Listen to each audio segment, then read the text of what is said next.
Rural communities in Tonga are like other communities in the Pacific. Like any other Pacific island, Tonga is part of a global community that is vulnerable to the effects of climate change, increasing threat of food security, HIV/AIDS, effects of fuel prices on basic food items, high cost of education, and declining population, to name a few. Sustaining rural lifestyles are becoming more difficult for Pacific governments and administrations to bear, as their needs are harder to be met. There is an ongoing need to create partnership with donor agencies, regional organizations, and non-government organizations or NGOs to ensure the basic needs of rural communities are met, because there isn't enough money within the government to reach out into the more isolated communities. One NGO that is making a difference in the lives of rural people in the kingdom is the mainstreaming of Rural Development Innovation Tonga Trust, or MORDI Tonga Trust.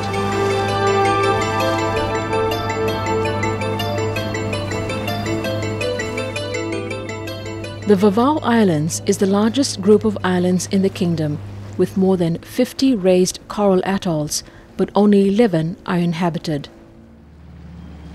MORDI Tonga pilots most of its trainings and projects here because of the proximity of the islands, before refining and distributing to the other two districts. In the capital, Nuku'alofa, MORDI staff are preparing to leave for Vava'o to inspect the progress of projects there. One important task they have to conduct is purchase supplies for approved projects from a hardware store. Thank you.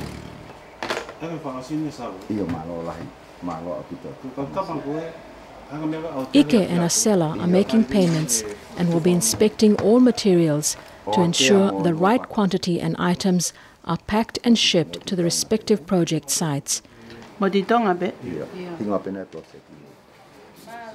They are making payments for project material that is to be sent not only to Vava'o but other islands with approved projects.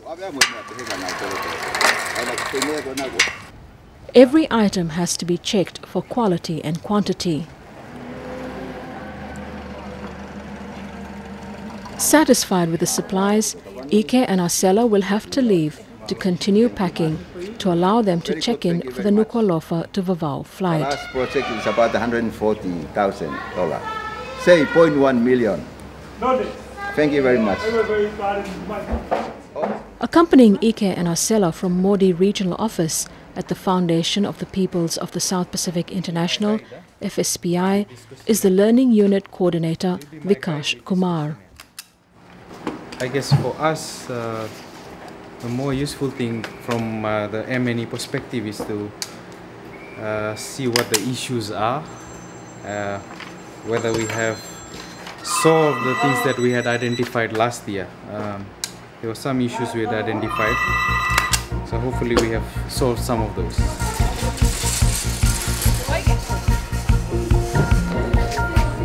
It's Wednesday, 16th February 2011, and it's also the cyclone season for most of the South Pacific countries. A low-pressure warning had been issued to the Kingdom, Fiji and neighbouring countries.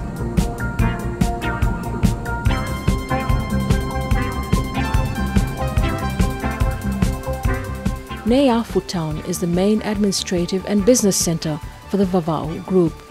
It has a population of over 15,000 and provides support to the rural people in outer islands with health, job opportunities and education.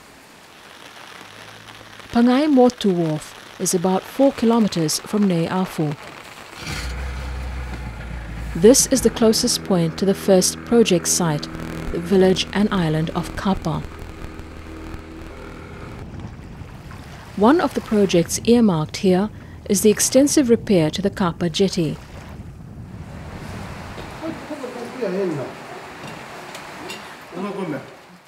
The team is also here to check on projects that have already been implemented. Repairing of the town hall roof, which is now completed and serves two purposes: to harvest rainwater and become an evacuation centre during natural disasters. Kapa was also a recipient of the art and craft training MORDI offered.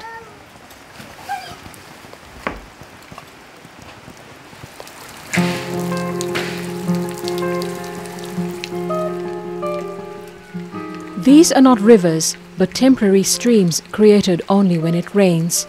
Over the years, they have cut through the soil, creating small ravine-like landscape.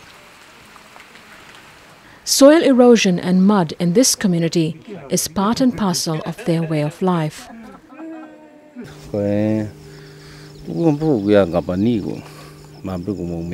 Water erosion creating gullies and soil leaching is the major problem that Kapa faces with the runoff, stripping the topsoil and perhaps aided by the pigs digging up every vegetation trying to grow.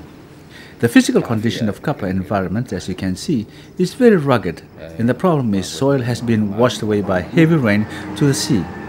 Pigs are contributing factors to this problem. Unfortunately, pigs here are the community's main source of income.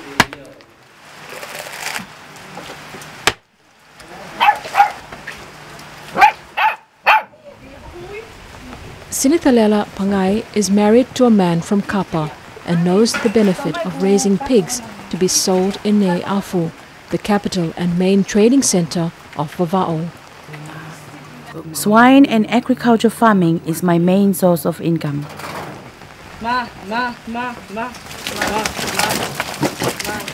MORDI's 2010 baseline survey recorded 400 pigs for 11 households, with Sinithalela owning more than 200 pigs. The real pig population here could well be over 1,000 by now. Money is a priority, and so leaving the pigs to roam to feed and ruin lawns of the village will have to be respected for now.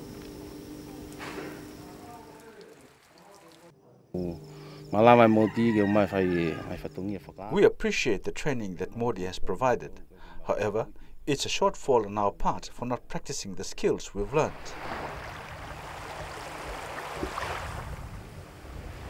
The first visit is now completed. The team still has 4 more communities to visit.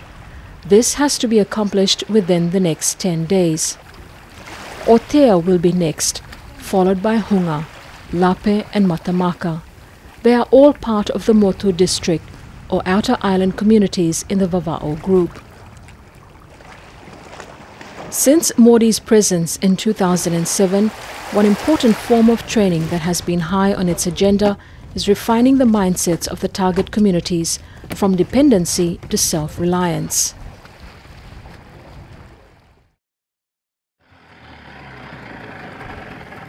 Otea is about a 20-minute boat ride from Kapa and is located on the same island. The baseline survey in 2010 shows a much higher population in Otea than its neighbor.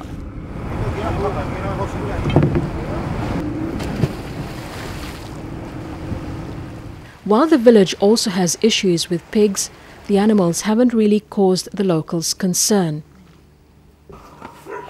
Since Otea began its association with MORDI, it has been a beneficiary of well-coordinated trainings and development projects that impact on poverty alleviation, education, food security, nutrition and learning skills that empower them to earn an income.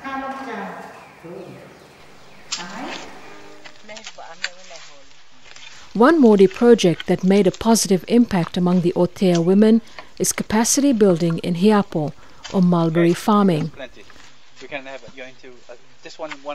This is a traditional skill that was once practiced commonly here, but is now almost extinct due to the high number of skilled women migrating. MORDI has resulted in a lot of positive impacts on the islands, largely because of the needs that we set forth in the development plans, such as developing skills through trainings such as arts and crafts. Without MORDI's intervention, a culture and tradition would have been completely lost in Otea.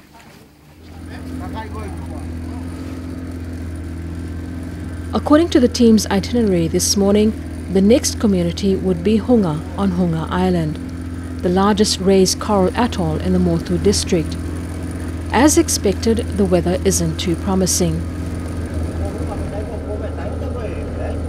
The first few minutes in the open sea wasn't too bad, but not for too long.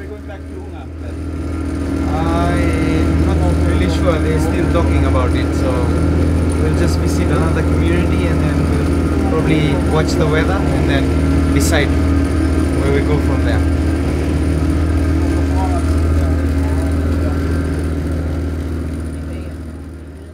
The captain had no choice but to turn back, and plan B had to be made immediately. We've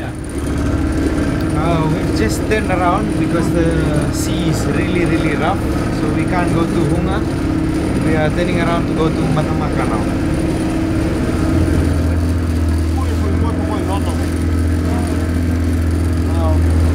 We reached Matamaka and then we realized that there was only one boat there, which means that most of the people are out in the town. So we decided to turn around and go back to Niafu. Spend the weekend there and then hopefully the weather improves. Then come back and continue with our journey. Back in Niafu, the weather has worsened. Therefore, it was a good decision to turn back.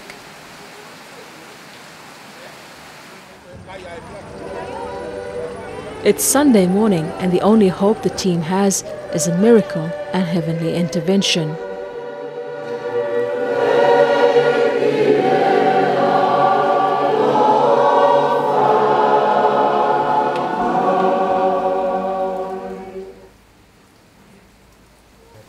Monday, 21st February came and the weather hasn't changed. The trip to the last 3 project sites had to be postponed for the next day. The team had no choice but to spend extra days in Niafu. Additional costs incurred and time running out, the team will now have to plot a new schedule. The team decided to drop one project site, Matamaka.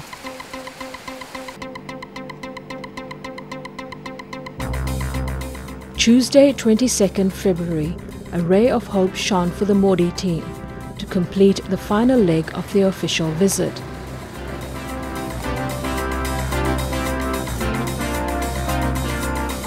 While the team is getting ready for their trip to Lape, fishermen are busy selling their catch. Niafu is the closest market for the people of the Motu district to sell their products.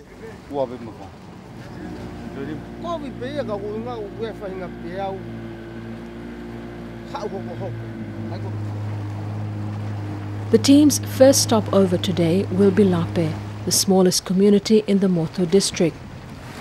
Hunga will be the final project site. In 2010, Lape recorded a population of about 30 people. The team is here to assist small projects that are currently in operation.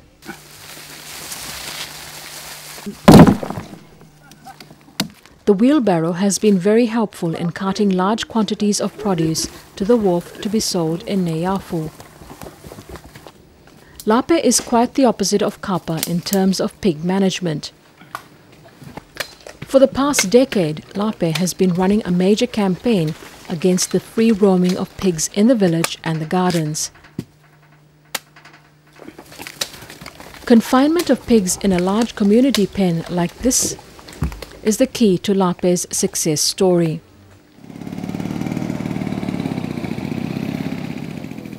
Since the caging of pigs, Lape is seeing the fruits of its work.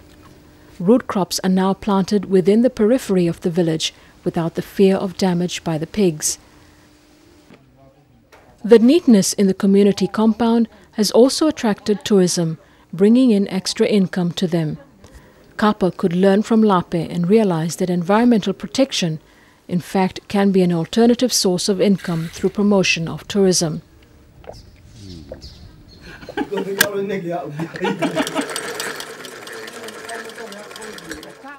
Displayed at the village community hall are handicrafts produced by the Lape women.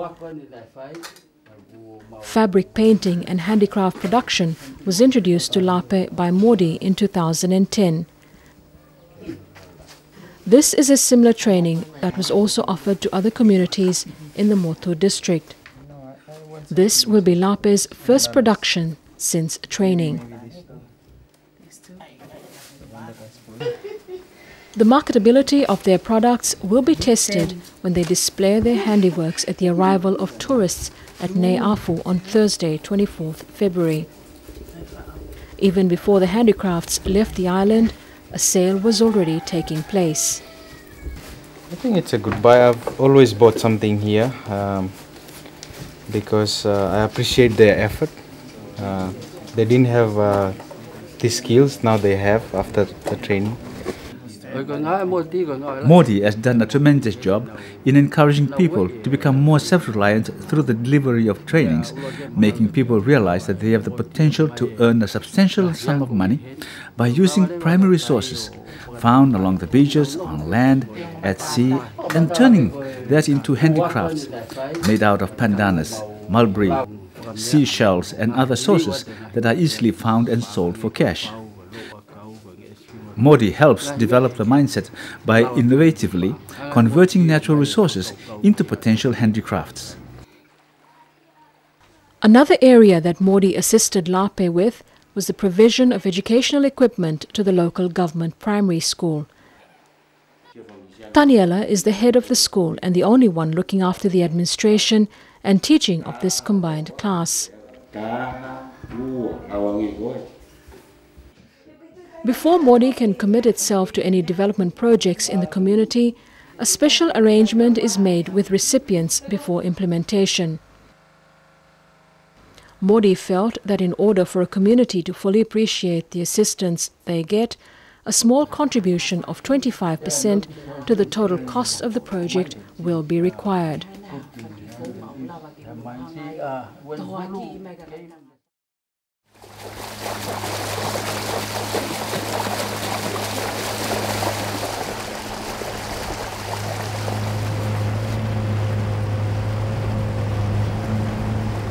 Hunga is the largest island in the Motu district with a population of over 250 people. This is also where MORDI has its largest and most successful project, the construction of this concrete road from the wharf to the village.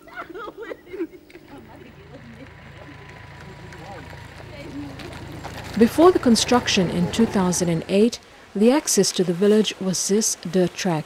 When it rained, the road became slippery and dangerous to use, especially when carting heavy loads to and from the village.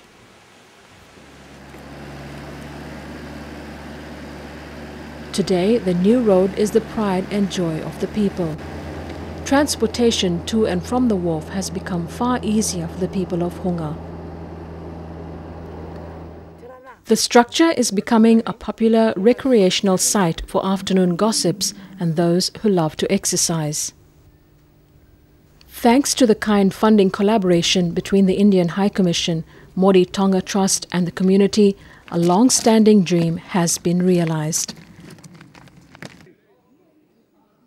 This year, 2011, the people of Hunga have managed to secure more funds from MORDI for the extension of the road from where it is now to the village garage.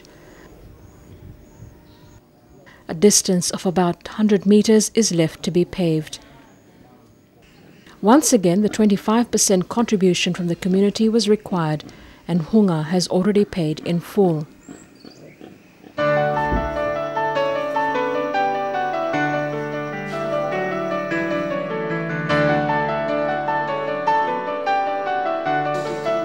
A full production line in fabric painting and handicraft is underway. This is another initiative of the women and MORDI. It's Wednesday, 23rd of February, and the women are extra busy. They are trying to complete as many items in preparation for the arrival of a tourist ship at Neafu.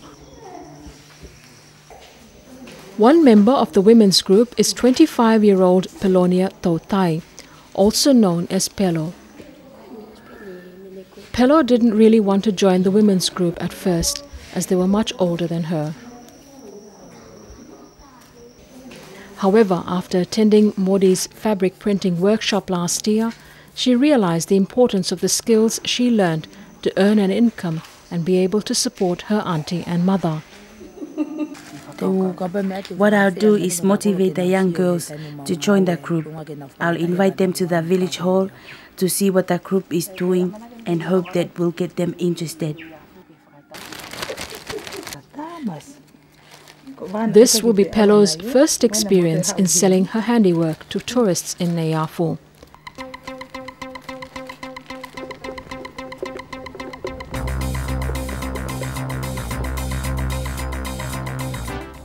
There's an air of excitement with the group as they board their vessel to Neyafu.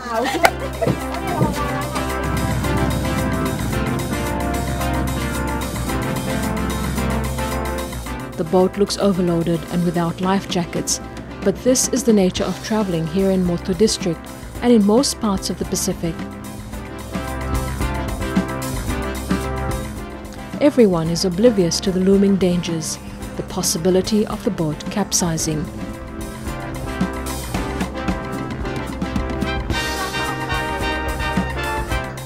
The laden vessel arrived safely at Neyafu just before sunset. The ladies will have to find accommodation for the night. This isn't a problem as there are lots of relatives, church halls and friends.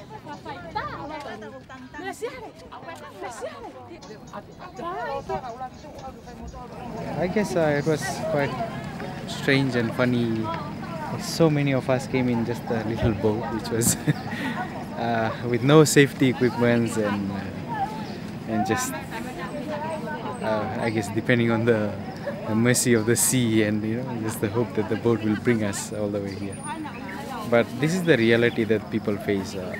They can't afford to pay for these boats, to come just alone. They have to really group together, and especially these ladies because they are going to sell their things here, so they have to pull a couple of them together to meet the cost of the boat.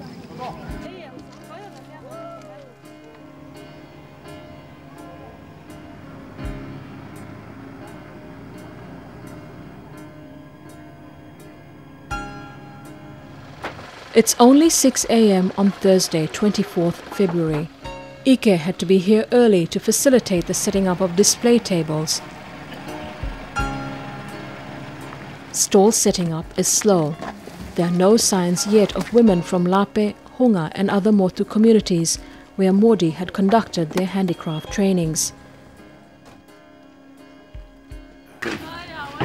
We don't care how much we sell, but when we try to show our stuff, it's very, very important for us. And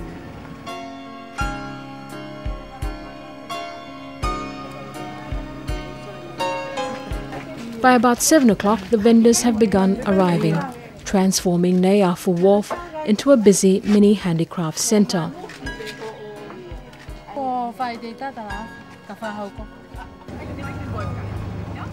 By 11 a.m., tourists predominantly from European countries start arriving.